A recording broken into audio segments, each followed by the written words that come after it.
Today, the latest weapons, coupled with the fighting skill of the American soldier, stand ready, on the alert all over the world to defend this country, you, the American people, against aggression. This is The Big Picture, an official television report to the nation from the United States Army.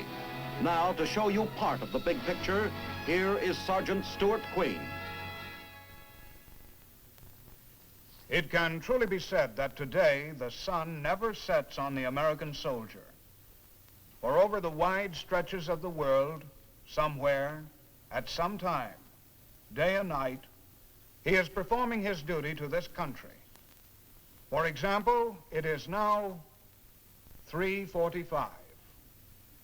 In military language, that's 15:45 hours. Let's visit some of the military installations here in the United States and elsewhere in the world and see what the men and women of your Army are doing at the precise moment of 15:45.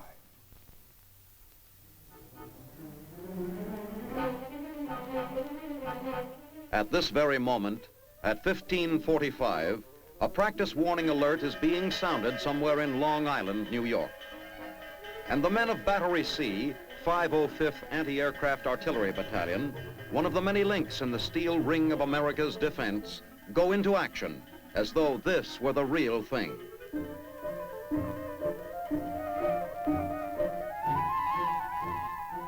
Training and preparing themselves for any eventuality that might occur, for any intruder who might erupt from the skies.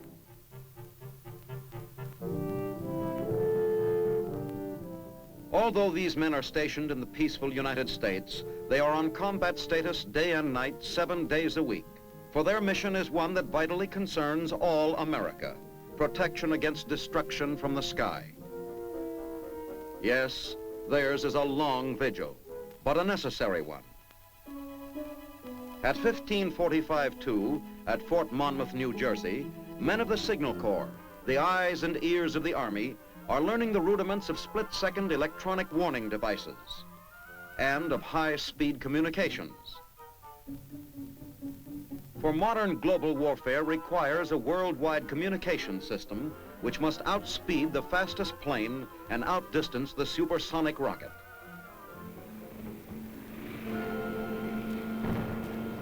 At the same time, in the Pentagon in Washington, fully trained Signal Corps personnel are operating the complex mechanisms which link Washington with the Far East, with Europe, and with other outposts of our far-flung bastions of defense.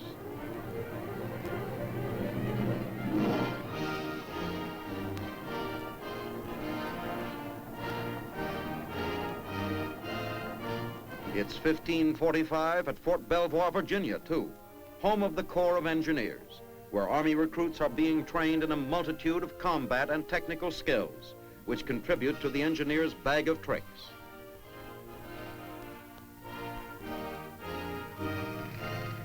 Here, for example, a demonstration is being conducted on how to lay a hasty-type bridge across a ditch, or tank trap to permit the continuous and uninterrupted movement of armor and other heavy vehicles.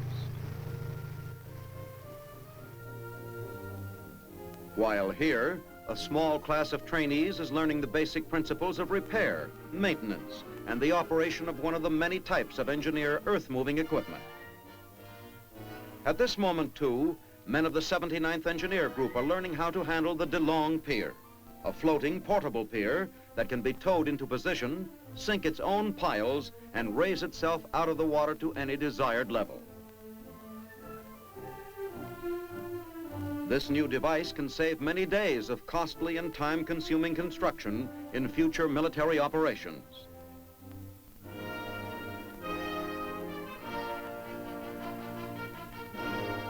Meanwhile, at another part of the post, other trainees are working with carrier pipes, learning how to apply hot bends.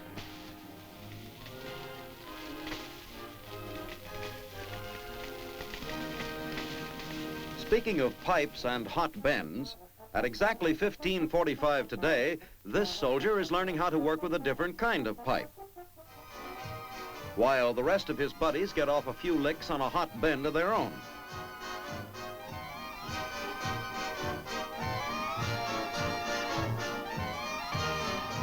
And as these musicians of the 1st Army Band practice for the evening's concert at Fort J, New York, down in Fort Benning, Georgia, these Rangers are practicing the grim business of warfare. American Rangers must be proficient in everything and prepared for anything. And everything includes everything, from the use of the long knife and the bayonet to judo in hand-to-hand combat. In this kind of fighting, it's your life or your enemy's life, and no quarter given. Everything also included survival in the jungle, with the possibility of a light snack of wriggly but life-giving snake meat.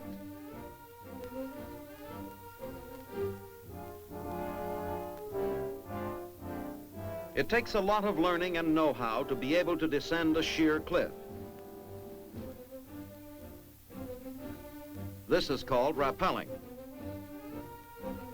Even the Ranger mascot is impressed.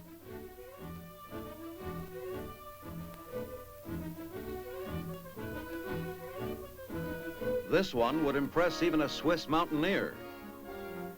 But at this moment, the Rangers aren't the only American soldiers who are being developed into the world's toughest fighting men. Close by at 1545, Army paratroopers are being trained in the vertical concept of modern warfare. Drop 1, drop 2, drop 3. Slip to the front, number 2. This maneuver is called slipping. By pulling on his risers or slipping, a parachutist can control his descent. Everybody travels on the double in Fort Benning, Georgia, especially at Officers Candidate School, where the pace is fast and everything is streamlined. Streamlined right down to the very last hair.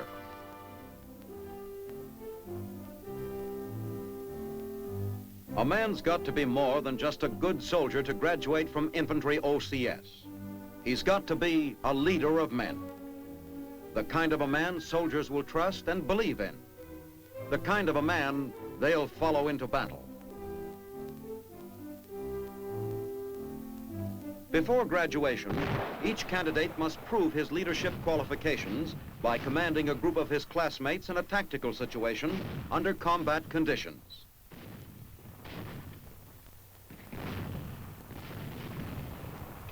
These future second lieutenants are engaged in a mock assault on an enemy fortified position located on the opposite bank of the Chattahoochee River. Across the nation at Camp Irwin, California, tanks and infantrymen are also conducting a mock assault, blasting a simulated enemy fortified position located in the hills. The time, 1545, of course, Pacific time, that is. In the American Army, teamwork is the keystone to success, and these tank infantry teams really practice at it. They know that this kind of practice teamwork may someday become the real thing, may mean the difference between life and death. In time of war, replacements must be made. Continents must be spanned. Oceans must be crossed. For a never-ending flow of men, equipment, and supplies must be kept ever moving into the zones of combat. This is the job of the Army Transportation Corps, whose mission is to move the Army, its food, ammunition, and materiel by every type of conveyance from truck to helicopter. That's why at 1545 this afternoon, at Fort Eustis, Virginia, on a training dock located on the James River, men of the Transportation Corps are diligently training to acquire the skills and techniques necessary to accomplish the Corps' mission.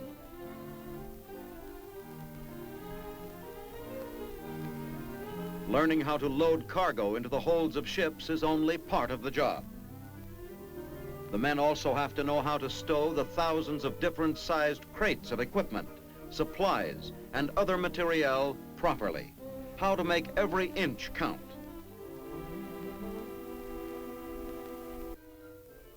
But that isn't all.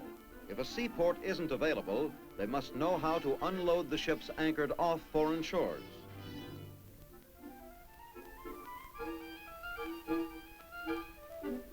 Offloading cargo into amphibious trucks is no easy job, especially if the seas happen to be choppy or rough, or if you're being strafed and bombed by enemy aircraft. As soon as the amphibious trucks, or ducks as they are called, are loaded, they speed quickly for the shore.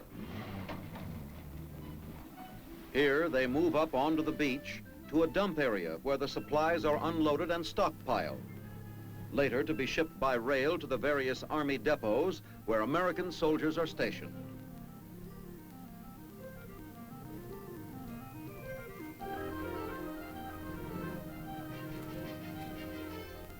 Since the shipment of supplies by rail is a responsibility of the Transportation Corps, many of the men have to learn railroading.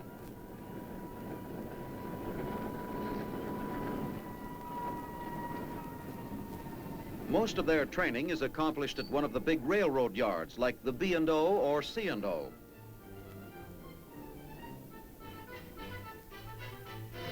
Here, under the tutelage of old-time railroad men, they learn the ABCs of railroading, from the ground up and down to the last detail. A delay caused by a broken coupling could affect the progress of a major battle.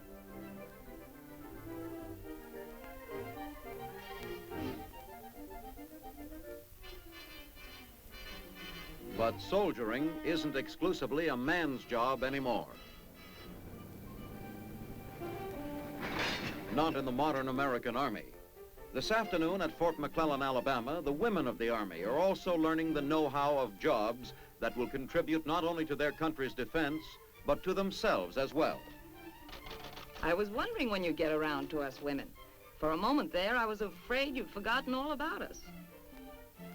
Learning how to live primitively in the field is also part of our training program, because we WACs very often perform a man's job and expect no preferential treatment. Like the troops, we eat our chow out of mess kits, which can be used for the satisfaction of the outer woman as well as the inner woman. This kind of exercise not only takes off fat, it also puts on the kind of muscle we need for the art of self-defense. Remember when they used to call us the weaker sex? WACs must also be prepared to perform many jobs in many lands.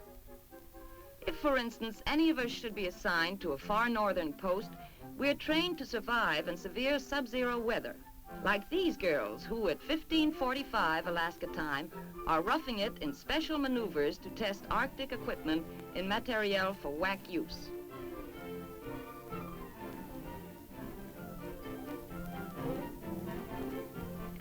You sure got to give those girls plenty of credit, because it can get mighty rugged up here in Alaska.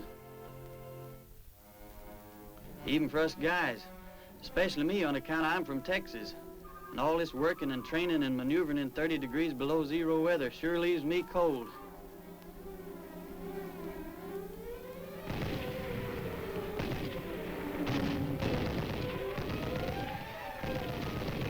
But I'm not complaining. No, sir, because we got it real good compared to the Joe station way up in Thule, Greenland. Talk about the rugged life. Even the Eskimos give these frozen wastelands in Greenland to go by.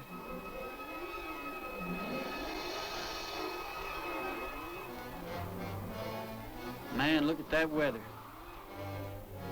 Well, that's Thule, Greenland at 15:45, where you can't even see the nose on your face.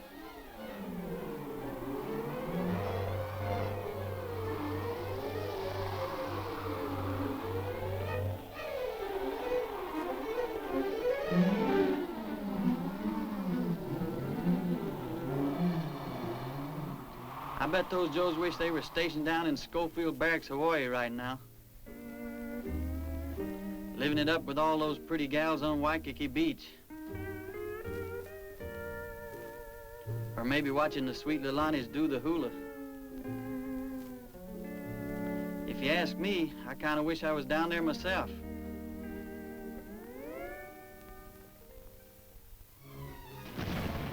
Living it up my foot. Does this look like Waikiki Beach?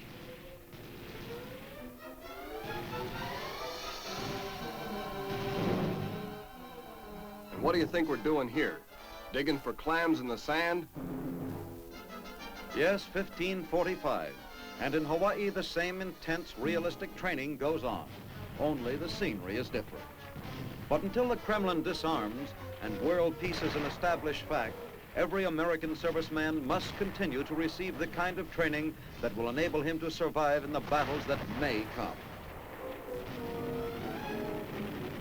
In war, some must die so that others may live.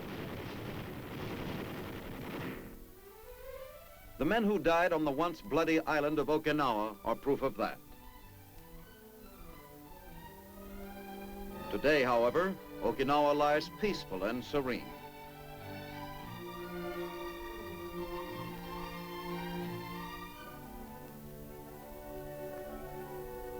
Surrounded by the calm waters of the Pacific, it is a perfect setting for this baptismal ceremony,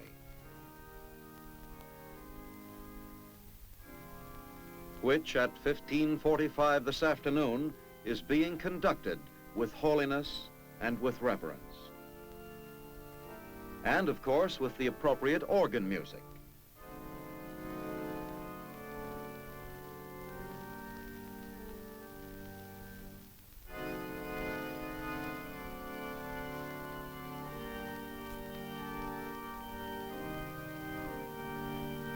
And as these soldiers receive their baptism in the blue lagoon of Buckner Bay, nearby at another part of the island, these soldiers are preparing to receive another kind of baptism.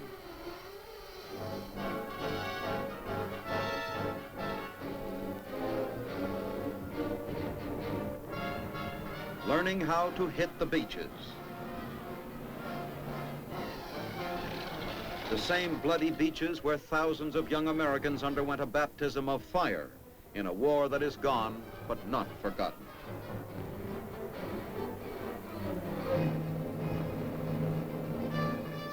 Like the war in Korea, where at this very moment at 1545, the men of the 159th Field Artillery Battalion are... Hey, that's my outfit. We're setting up some simulated preparatory fire before the infantry moves in. You know, it wasn't so long ago we were mailing out the real stuff for the commies. Now it's just an exercise. Some people may wonder why we keep on training like this. The way I look at it is, if you're a soldier, well, you gotta be a good soldier.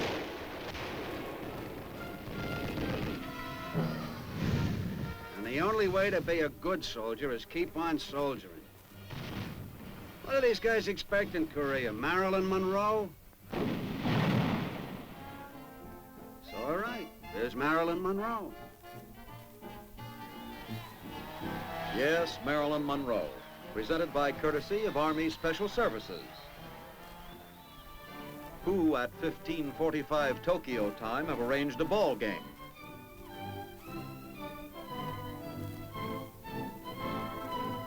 For the benefit of American GI-san and Japanese-san. Another of the Army's peace offensives, not with cannonballs, but with baseballs and with footballs.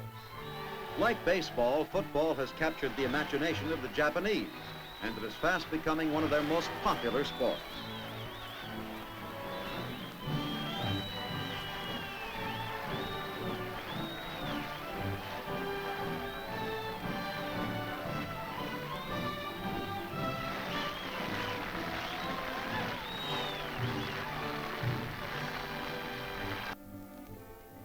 Being a member of a football team, however, is no excuse from military training.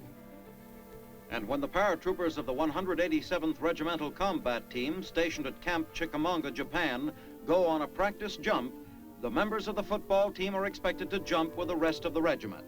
Ordinarily, the men would make the jump with their respective units and in full field equipment. But today, just for the novelty of it, they're going to jump wearing their football uniforms, probably the first time in football history, yardage will be gained straight down. Within a few minutes, the men are ready and enter the plane as a team. For these men not only play as a team, they fight as a team. Because of Japan's proximity to Russia and communist China, and because she is coveted by the Soviet Union, American troops stationed in Japan must constantly be alert and prepared for any sudden move of aggression.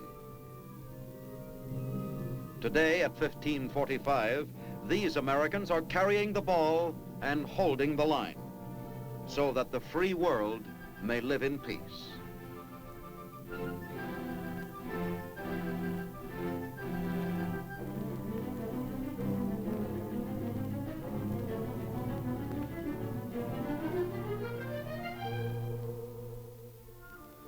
The kind of a peace that would allow the world to open wide its doors to all who appreciate the beauty of scenic grandeur and respect the dignity of man.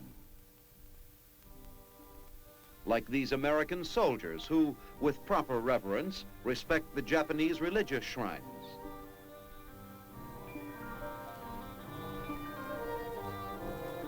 And in true democratic fashion, the customs and traditions of the people. Even to eating such strange foods as sukiyaki or karibayaki.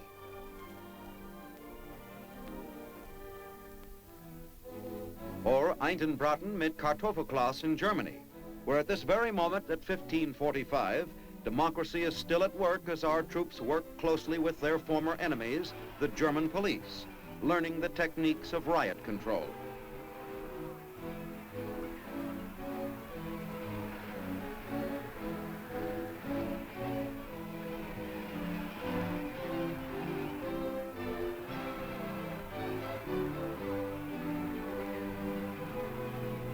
At this time, too, in Spandau Prison, which confines some of Germany's most infamous war criminals and is guarded alternately by American, British, French, and Russian troops, an American officer receives command of the prison from the Russians.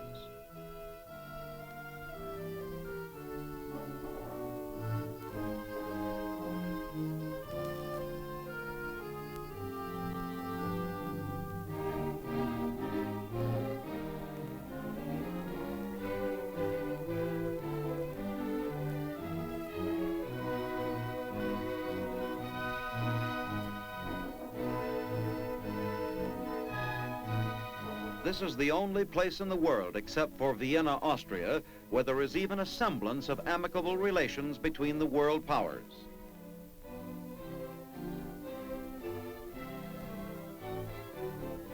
Here in Vienna, in front of the Habsburg House at 1545, another American officer is taking over this month's military control of the international sector from a stiff and impersonal Russian officer.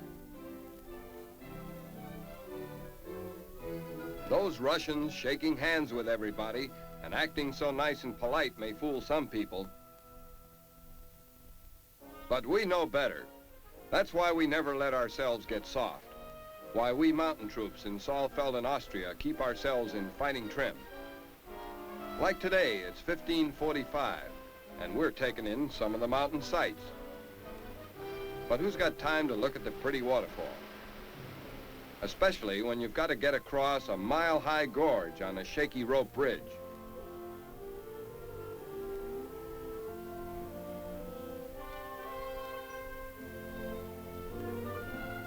Or maybe only a single rope. Whoops. Don't worry, folks.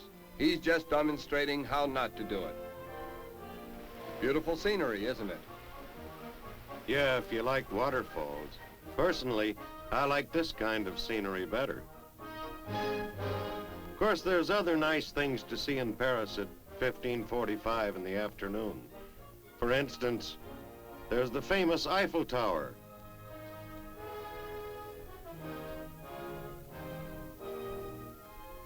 Then there's the Louvre, where they've got some nice paintings and statues. But me, well, I still like this. But there's something else to be seen when you're in Paris, soldier. Something of vital importance to the civilized world. Its shape, Supreme Headquarters, Allied Powers, Europe. Military Headquarters of NATO, the North Atlantic Treaty Organization. An organization which was set up between the United States and 13 other democratic nations to frustrate any aggression by the Soviet Union or its satellites. Here at 1545, American servicemen and women are working together with the other free peoples of Europe, banded together in a common cause. An attack on one means defense by all.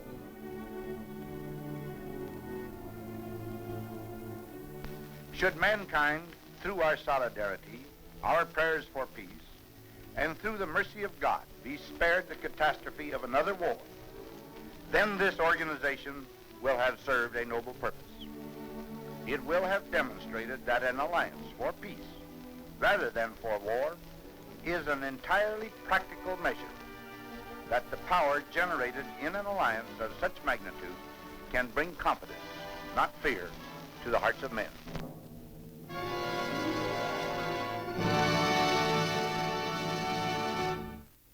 Yes, all over the world, the men and women of your army are alert and ready. Not only at 1545, but every minute of the day of the week, every week of the year. Ever vigilant in the defense of the free world. Now this is Sergeant Stuart Queen, inviting you to be with us again next week for another look at the big picture. The United States Army in action. The Big Picture is a weekly television report to the nation on the activities of the Army at home and overseas. Produced by the Signal Corps Pictorial Center. Presented by the U.S. Army in cooperation with this station. You can be an important part of the Big Picture. You can proudly serve with the best equipped, the best trained, the best fighting team in the world today, the United States Army.